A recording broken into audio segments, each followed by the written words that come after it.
La coalition congolaise Publiez ce que vous payez, que dirige Christian Munzeo, son coordonnateur, est monté au créneau ce mardi 18 juillet 2023 à Brazzaville pour donner sa position suite à la seconde augmentation des prix du carburant en espace de 6 mois. La première de 5% intervenue en janvier 2023, un réajustement de 150 francs CFA vient d'être opéré, faisant passer le litre du super à 775 francs CFA au lieu de 625 francs CFA, soit une augmentation de 25%. L'électricité n'a pas été épargnée. Réaction des membres de la coalition. Nous recommandons qu'on arrête avec évidemment ces augmentations parce que elles ont un impact du point de vue du panier de la ménagère, un impact qui est très négatif.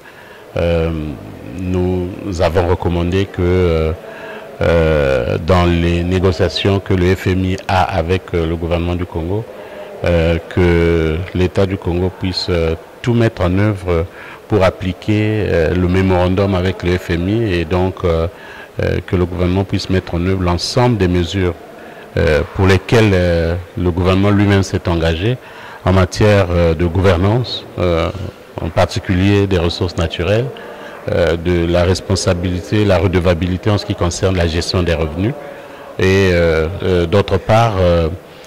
nous estimons qu'il y a un vrai intérêt à renforcer la transparence et donc la redevabilité, à lutter contre la corruption et l'impunité qui est liée à cette corruption. Mais il y a aussi cette idée qui est liée au fait qu'il faut renégocier les contrats. Il faut s'assurer, à travers des études qui existent, par exemple, en matière de modélisation, que la modélisation qui montre que le Congo perd de l'argent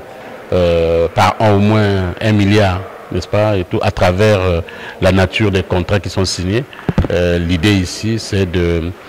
tout mettre en œuvre pour que ces contrats